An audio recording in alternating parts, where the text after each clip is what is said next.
আজকে দেশের নেতৃবৃন্দকে সঙ্গে নিয়ে জাতির যে গুরুত্বপূর্ণ দায়িত্ব পালন করতে আমরা এসেছি, আল্লাহ তার জন্য আমাদের জন্য রহমত বর্ষণ করছেন। আল্লাহর রহমত নিয়ে আমি এই ঘোষণাপত্র পাঠ করব। বিসমিল্লাহির রহমানির রহিম। যেহেতু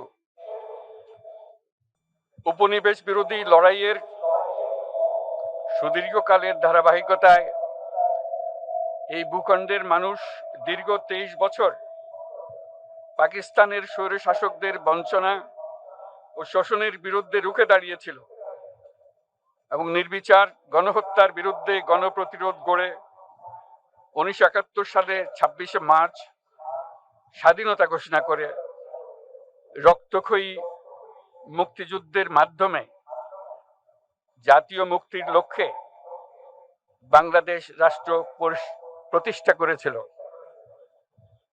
এবং যেহেতু বাংলাদেশের আপামর জনগণ দীর্ঘ আন্দোলন সংগ্রামের মধ্য দিয়ে এই ভূখণ্ডে স্বাধীনতার ঘোষণাপত্রে বিবৃত সাম্য, মানবিক মর্যাদা, সামাজিক সুবিচারের ভিত্তিতে উদার গণতান্ত্রিক রাষ্ট্র বিনির্মাণের আকাঙ্ক্ষাকে বাস্তবায়নের জন্য সর্বোচ্চ ত্যাগ স্বীকার করেছে, এবং যেহেতু স্বাধীন বাংলাদেশের 1972 সালের সংবিধান প্রণয়ন পদ্ধতি এর কাঠামোগত দুর্বলতা ও অপপ্রয়োগের ফলে স্বাধীনতা পরবর্তী আওয়ামী লীগ সরকার মুক্তিযুদ্ধের জন আকাঙ্ক্ষা পূরণে ব্যর্থ হয়েছিল এবং গণতন্ত্র ও রাষ্ট্রীয় প্রতিষ্ঠানগুলোর কার্যকারিতা ক্ষুণ্ণ করেছিল।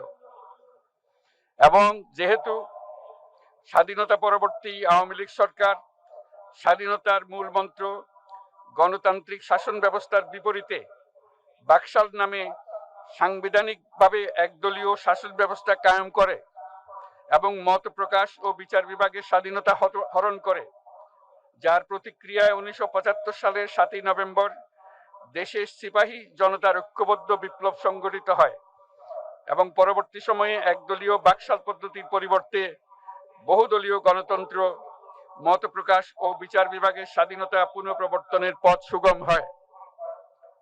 এবং যেহেতু 80-র দশকে সামরিক স্বৈরশাসনের বিরুদ্ধে দীর্ঘ 9 বছর ছাত্র জনতার অবিরাম সংগ্রামের মধ্য দিয়ে 1990 সালে গণ অভ্যুত্থান সংগঠিত হয় এবং 91 সনে পুনরায় সংসদীয় গণতান্ত্রিক শাসন ব্যবস্থার প্রবর্তন করা হয়। এবং যেহেতু দেশি বিদেশি চক্রান্তে সরকার পরিবর্তনের গণতান্ত্রিক প্রক্রিয়া ব্যাহত হওয়ায় 1/11 মতো ষড়যন্ত্রমূলক ব্যবস্থার মাধ্যমে বাংলাদেশে শেখ হাসিনার একচ্ছত্র ক্ষমতা, আধিপত্য এবং ফেসিবাদের পথ সুগম করা হয়। যেহেতু দীর্ঘ 16 বছরের ফেসিবাদী অগণতান্ত্রিক গণবিরোধী শাসন ব্যবস্থা কায়েমের লক্ষ্যে এবং একদলীয় রাষ্ট্র ব্যবস্থা প্রতিষ্ঠার অতি উগ্র বাসনা চরিতার্থ করার অভিপ্রায়ে সংবিধানে অবৈধ অগণতান্ত্রিক পরিবর্তন করা হয়, যার ফলে একদলীয় একচ্ছত্র ক্ষমতা ও আধিপত্য প্রতিষ্ঠার পথ সুগম হয়। এবং যেহেতু শেখ হাসিনার আওয়ামী লীগ সরকারের দুঃশাসন, গুম খুন, আইন বহির্ভূত হত্যাকাণ্ড, মত প্রকাশের স্বাধীনতা হরণ এবং একদলীয় স্বার্থে সংবিধান সংশোধন ও পরিবর্তন বাংলাদেশের সকল রাষ্ট্রীয় সাংবিধানিক প্রতিষ্ঠানসমূহকে ধ্বংস করে। এবং যেহেতু হাসিনা সরকারের আমলে তারই নেতৃত্বে একটি চরম গণবিরোধী, একতান্ত্রিক ও মানবাধিকার হরণকারী শক্তি বাংলাদেশকে একটি ফেসিবাদী, মাফিয়া এবং ব্যর্থ রাষ্ট্রের রূপ দিয়ে আন্তর্জাতিকভাবে বাংলাদেশের ভাবমূর্তি ক্ষুণ্ণ করে।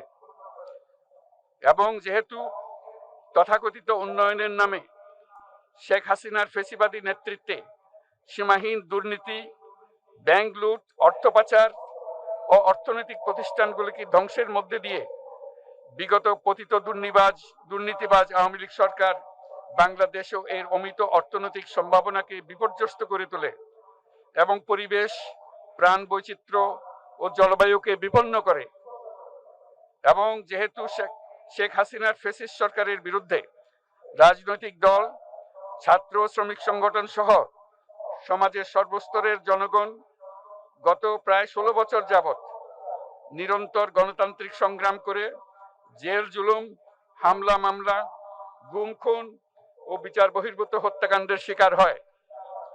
এবং যেহেতু বাংলাদেশে বিদেশি রাষ্ট্রের অন্যায় প্রভুত্ব, শোষণ ও খবরদারিত্বের বিরুদ্ধে এদেশের মানুষের ন্যায়সঙ্গত আন্দোলনকে বহিঃশক্তির তাবেদার আওয়ামী লীগ সরকার নিষ্ঠুর শক্তি প্রয়োগের মাধ্যমে দমন করে।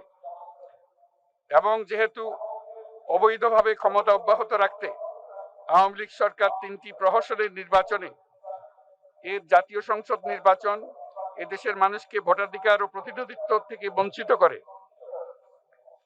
যেহেতু আওয়ামী লীগ আমলে ভিন্ন মতের রাজনৈতিক নেতাকর্মী, শিক্ষার্থী, তরুণদের নিষ্ঠুরভাবে নির্যাতন করা হয় এবং সরকারি চাকুরিতে একচেটিয়া দলীয় নিয়োগ এবং কোটাভিত্তিক বৈষম্যের কারণে ছাত্র, চাকুরি প্রার্থী, নাগরিকদের মধ্যে চরম ক্ষোভের জন্ম হয়।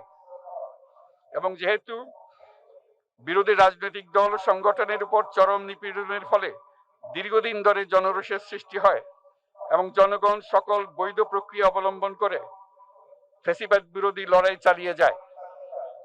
এবং যেহেতু সরকারি চাকরিতে বৈষম্যমূলক কোটা ব্যবস্থা বিলোপ ও দুর্নীতি প্রতিরোধে বৈষম্য বিরোধী ছাত্র আন্দোলন চলাকালে আওয়ামী লীগ সরকার কর্তৃক ব্যাপক দমন পীড়ন, বর্বর অত্যাচার, মানবতা বিরোধী হত্যাকাণ্ড চালানো হয়, যার ফলে সারা দেশে দলমত নির্বিশেষে ছাত্র জনতার উত্তাল গণবিক্ষোভ, গণ অভ্যুত্থানের রূপ নেয়। এবং যেহেতু ফ্যাসিস্ট শক্তির বিরুদ্ধে অদম্য ছাত্র জনতার অভ্যুত্থানে রাজনৈতিক দল, ধর্মীয়, সামাজিক, সাংস্কৃতিক, পেশাজীবী, নারী ও শ্রমিক সংগঠন সমূহ সমাজের সকল স্তরের মানুষ যোগদান করে এবং আওয়ামী ফ্যাসিবাদী বাহিনী রাজপথে নারী, শিশু সহ প্রায় 1000 মানুষকে নির্বিচারে হত্যা করে, অগণিত মানুষ পঙ্গুত্ব, অন্ধত্ব বরণ করে। আন্দোলনের চূড়ান্ত পর্যায়ে সামরিক বাহিনীর সদস্যগণ জনগণের গণতান্ত্রিক লড়াইকে সমর্থন প্রদান করে। এবং যেহেতু অবৈধ শেখ হাসিনা সরকার পতন, ফ্যাসিবাদী ব্যবস্থার বিলোপ এবং নতুন রাজনৈতিক বন্দোবস্তের লক্ষ্যে বৈষম্য বিরোধী ছাত্র আন্দোলনের ডাকে জনগণ অসহযোগ আন্দোলন শুরু করে, পরবর্তী সময়ে 5ই আগস্ট ঢাকা অভিমুখে লং মার্চ পরিচালনা করে এবং ফ্যাসিবাদ বিরোধী আন্দোলনরত সকল রাজনৈতিক দল, ছাত্র জনতা তথা সর্বস্তরের সকল শ্রেণীর, পেশার, আপামর জনসাধারণ তীব্র আন্দোলনের চূড়ান্ত পর্যায়ে গণভবনমুখী জনতার উত্তাল যাত্রার মুখে ফ্যাসিস্ট হাসিনা 5ই আগস্ট 2024 তারিখে পদত্যাগ করে দেশ ছেড়ে পালিয়ে যেতে বাধ্য হয়। এবং যেহেতু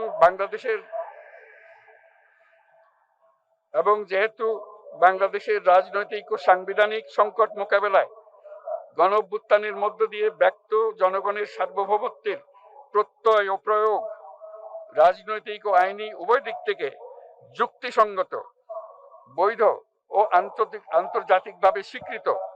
এবং যেহেতু জনগণের দাবি অনুযায়ী এরপর অবৈধ দ্বাদশ জাতীয় সংসদ ভেঙে দেওয়া হয় এবং সংবিধানের 106 অনুচ্ছেদ অনুসারে সুপ্রিম কোর্টের মতামতের আলোকে সাংবিধানিকভাবে ডক্টর মোহাম্মদ ইউনূসের নেতৃত্বে 8ই আগস্ট 2024 তারিখে একটি অন্তর্বর্তীকালীন সরকার গঠন করা হয়। এবং যেহেতু বাংলাদেশের সর্বস্তরের জনগণের ফ্যাসিবাদ বিরোধী তীব্র আকাঙ্ক্ষা এবং ছাত্র জনতার অভ্যুত্থানের মধ্য দিয়ে ফ্যাসিবাদ, বৈষম্য, দুর্নীতিমুক্ত সমাজ ও রাষ্ট্র বিনির্মাণের অভিপ্রায় প্রকাশিত হয়,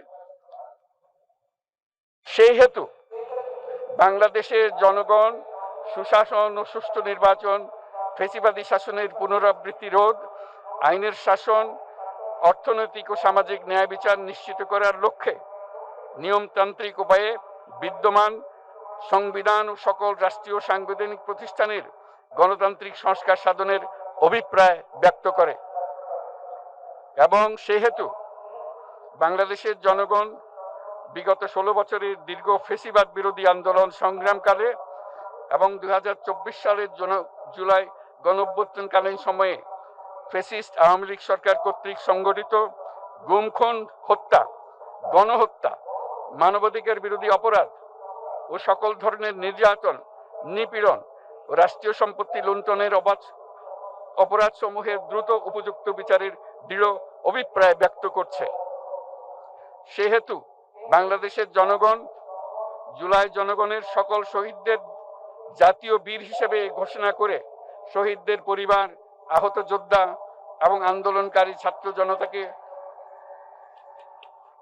প্রয়োজনীয় সকল আইনি সুরক্ষা দেওয়ার অভিপ্রায় ব্যক্ত করেছে। এবং সেহেতু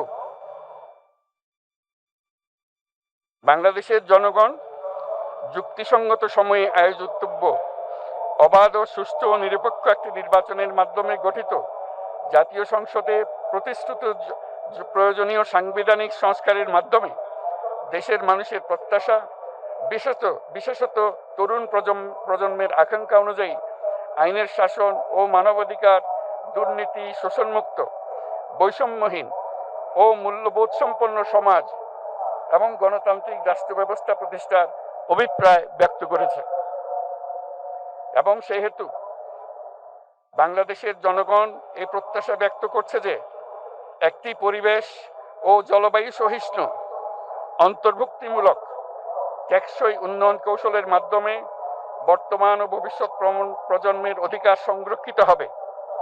এবং সেহেতু বাংলাদেশের জনগণ এই অভিপ্রায় ব্যক্ত করছে যে ছাত্র গণঅভ্যুত্থানের 2024-এর উপযুক্ত রাষ্ট্রীয় সাংবিধানিক স্বীকৃতি প্রদান করা হবে এবং পরবর্তী নির্বাচনে নির্বাচিত সরকারের সংস্কারকৃত সংবিধানের তফসিলে এই ঘোষণাপত্র সন্নিবেশিত করা হবে। এবং 5ই আগস্ট 2024 সালে গণঅভ্যুত্থানে বিজয়ী বাংলাদেশের জনগণের আকাঙ্ক্ষার প্রতিফলন হিসেবে এই ঘোষণা প্রণয়ন করা হলো। জাতির সার্বিক মঙ্গল কামনা করে আমি জুলাই ঘোষণাপত্র আপনাদের সবার সামনে উত্থাপন করলাম। আল্লাহ সকলের জন্য মঙ্গল দান করুন, জাতির জন্য মঙ্গল নিয়ে আসুক। সবাইকে ধন্যবাদ। আল্লাহ হাফেজ।